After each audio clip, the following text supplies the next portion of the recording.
It's so funny. Those of us that are entrepreneurial, we're like, I want to work for myself. And then you find out your boss is a jerk. You find out he's a slave driver. Yeah. 16-hour days and cracking the whip, and you're exhausted. You don't even know what you're doing, and you're scared, and you're lonely, and you're stepping and fetching, and you're leaving the cave trying to find something to kill and drag back. And oh my gosh, it's hard. It's really hard. And then add a bunch of outside societal variables to it that are all yelling at you that you're going to fail. It gets scary. It gets hard. And if you're not a little scared, you're weird, and you should be a little scared.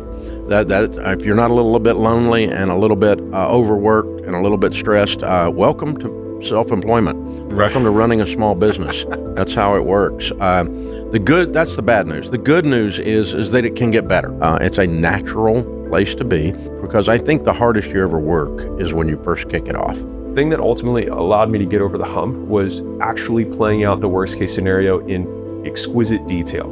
Like, so if I went there and I failed, what would I do? I was like, well, I'd apply to business school and I'd have this cool story, and they like entrepreneurs or people who tried to do things. So this would be fine. And I have plenty of friends who would let me sleep on the couch if I had to. I could go back to mom and dad's house with my tail between my legs, which I felt that was honestly the most horrifying thing that I could imagine, going back home as a failure. But the idea, the one that got me out of it was, I can always get the job back. So like, this is actually a significantly lower risk move than I'm perceiving it to be. Me doing all this stuff only makes me more valuable, because I'll have a cooler story than somebody who just did 4 years of this job rather than 2, and then did 2 years of things on the road. The secondary argument was, for me, I was young at the time. I thought to myself, if it's this hard now, when I have no kids, I have no wife, I have no stakes, it's going to be nearly impossible for me to do later. And so I was like, I have to do it now. Those are the two strongest arguments that got me to take the plunge and make the bet. Go make something a little bit better at the job you have right now. Like, step number 1, if that coffee shop isn't giving you what you want out of it, you're not making enough money, you don't love what you're doing, how can you actually give more to the business? Which sounds counterintuitive. But I would come up with every single day, what's a little bit more that you can be doing? Can you be going around and seeing if anybody wants some additional orders? Try to take note how much the business is making each time that you're on shift, and then how much it makes after you start making these changes. Create a little list of the things you did to affect your will on the world. Show that, hey, you actually know how a business works and you want it to grow. Small little changes. Maybe you go outside, you're starting to say hi, you hand out a little coffee sample to people. Think like an owner, have an ownership mindset. Because when you have an ownership mindset, that transfers to ownership eventually. Then the second that you do that, I want you to go to the owner of the business, and I want you to tell them, just a little brief, hey, here's the stuff I've been doing at the business, no ask. I've been doing this little list of things. It seems to be working. Here's some of the experiments I've been trying. First of all, they're gonna be f***ing shocked. Nobody's gonna ever have done something like that to them. You are already now the 1%. Second step, you do it for a few more weeks. At the end of a few weeks, you go, hey, I've been doing these extra things. Love to make some additional money here. Is that possible? Can you show me like what a career progression looks like here for me to move to the next step, for me to make additional money? Here's the thing. If they say, nothing, this is Starbucks, we don't hire this way, you're stuck here, then that's a bad company and you need to start looking elsewhere. And you need to, as you're looking for your next thing, not just have a resume, but have some case studies. Here's what I did in my last business that they didn't ask me to do. Here's how I realized that I could provide positive value. I can promise you one thing only, that capability is so rare and desire is even more rare. And so if you can show those two things in the world, you will go from having an owner's mindset to an owner one day. I think the biggest thing that I took away from my time at Stanford and from that class was the focus on going after really, really big opportunities. And I think one of the things that's so different, growing up here in LA, I think a lot of the business community that I was exposed to is more focused on cash flow, right? Like, how quickly can this business turn a profit? You know, how can we do that really predictably? How much cash are we going to generate? At Stanford, the business culture is entirely oriented around, well, how big is that opportunity? Like, is that a huge opportunity? Is that opportunity big enough? Because if you're not going after something that could reach billions of people, that's not that interesting. And that was a totally different way of thinking for me, combined with the venture capital approach, which is really to invest a lot of money early and scale quickly, and then build out the business later after you've achieved scale, after you've achieved mass adoption. So the key is the big opportunity is build a personal brand next to an elegant business model. That's everything. If you build the personal brand, it doesn't have to be a massive personal brand. If you've got 5 to 50,000 followers within a high value niche, if you're seen as a key person of influence in a high value niche, that's enough of a personal brand to make 7 figures. If you've got an elegant business model, you can sell to anyone in the world, you can communicate your value to anyone in the world. That's some of the stuff with an elegant business model. So essentially, those are the 2 pillars. If you're not financially successful or where you want to be at the moment, you want to look at building a personal brand and attaching that personal brand to the right business. Those are the 2 steps. So ultimately, if I was 21, I'm trying to build my personal brand, I'm trying to attach that brand to a great business. That's the key to capital. It's the key to talent. It's the key to customers. So it's that personal brand on a scalable business. You look at every single person who's succeeding right now, they're focused on just those 2 things. If you're going to move on anything, what I would say is move as fast as possible.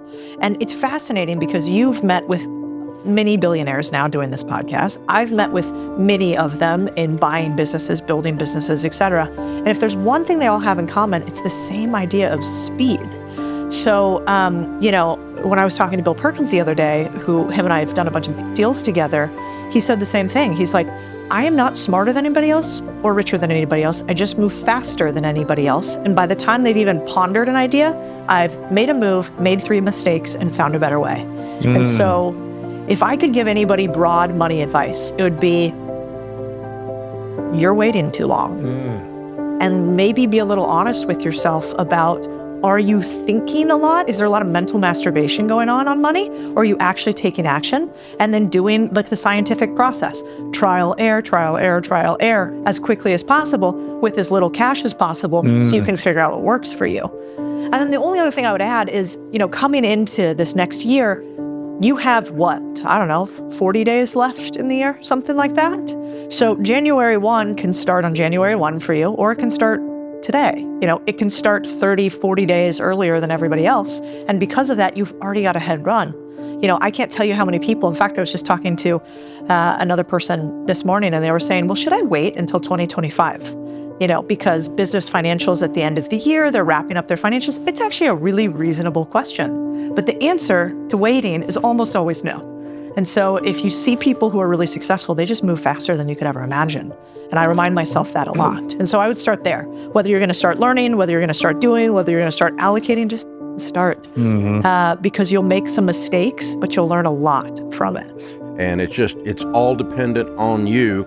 And you know that, and that's what you signed up for. So it's okay, but you don't want to stay there because it feels like you're on a treadmill. And so the way to level up out of that is to start to talk about, okay, how do we get some team on board that can create some revenue and that can make some of the widgets and can provide some of the services.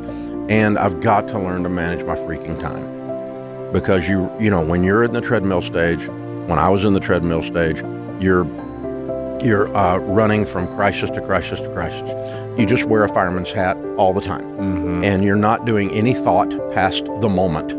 All you're doing is living in the moment. And that just is chaos. The customers feel it, your spouse feels it, you feel it, and you don't feel like you're getting traction because you're not. You're on the treadmill. And so you've got to start managing your time and going, okay, I'm going to set out blocks of time to think about something other than the flavor of the moment, the crisis of the moment.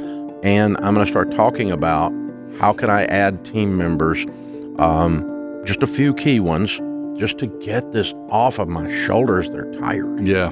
And that sounds very obvious, very primitive, very simple, but that is exactly how you level up out of that and move on. Yeah. And so what would it take? And it's like, hey, if we have a deal that we're working on, I'm like, what would it take? Now you can make the decision whether the price tag's worth it, but at least you learn the price.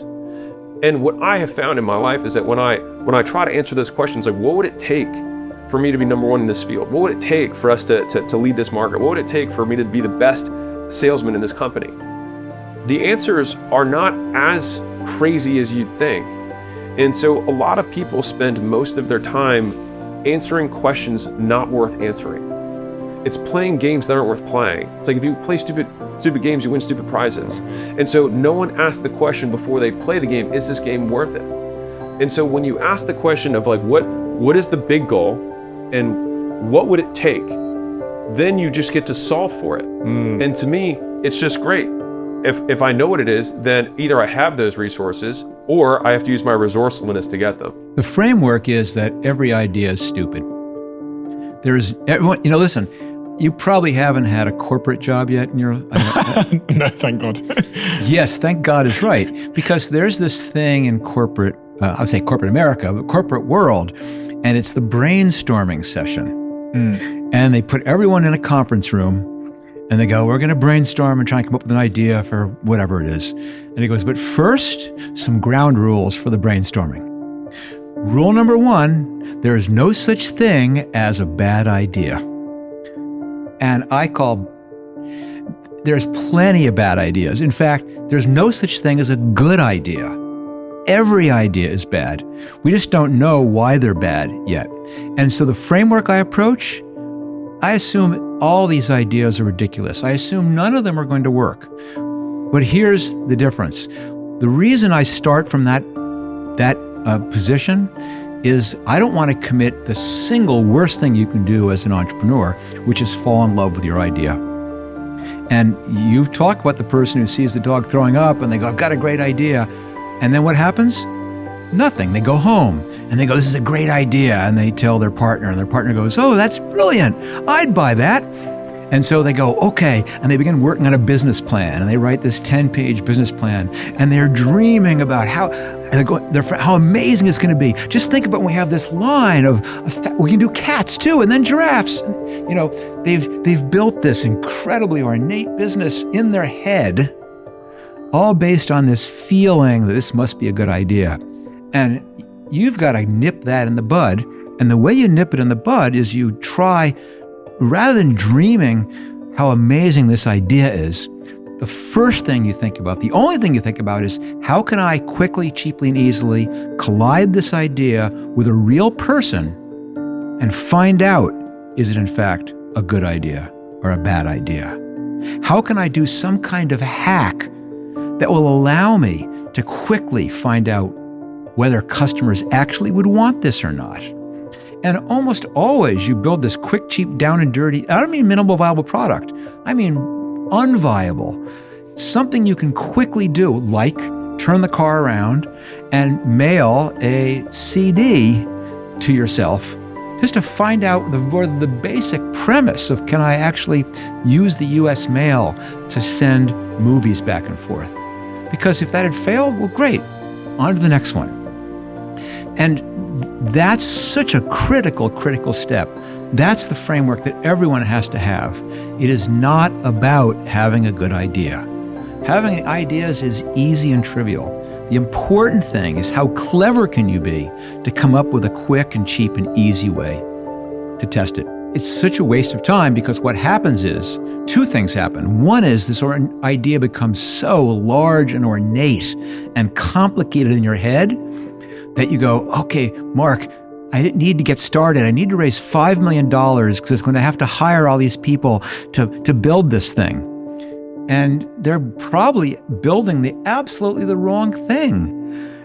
You can't just go ahead and based on what you think is going to happen. You've got to start from a position of real information. Listen, perhaps the cleanest way, since we have a bit of time, is to give you an example. I do a lot of work with university students. And I was meeting with a young woman who at the university, and she goes, okay, Mark, I've got this idea. What I want to do is peer-to-peer clothing sharing. In other words, I've got all this clothing in my closet that I never wear, or I don't wear very often. And I know my friends have a lot of clothing in their closet, and other friends have clothes in their closet. It'd be great if we had this website and we could all post what we have and we could borrow each other's clothes. And I'm going, okay, that's interesting. What can I help you with? She goes, I'm trying to figure out, should I drop out of college to do this? How do I raise the money to hire a team to build this for me? And I went, whoa, slow down here.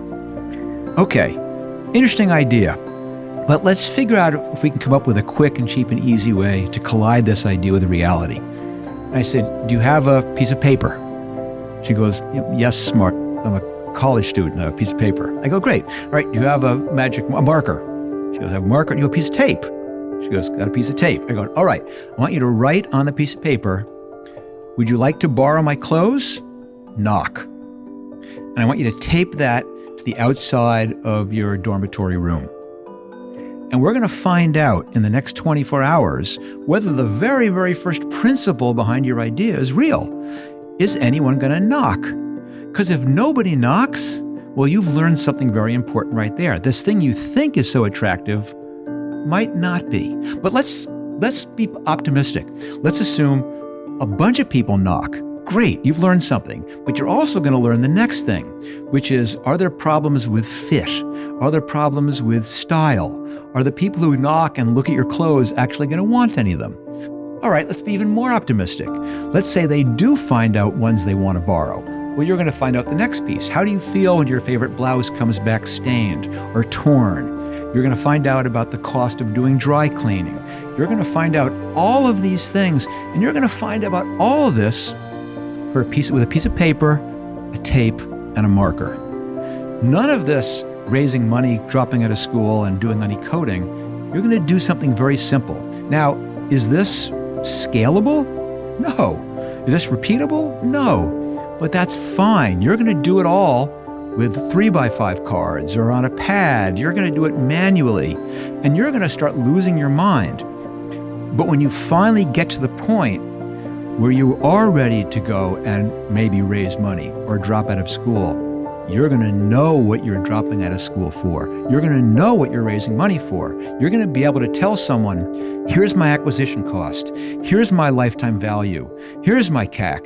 You're going to know all of these metrics. You're going to know the complexity. You're going to have tried all these different things. You're going to know what demographic, and you found out all of that for nothing except for your time. That's what I mean by figure out some way to validation hack. And that is the key to being an entrepreneur. You have an idea, quickly, cheap and easy, test it, find out it's ridiculous, abandon it, go on to the next one.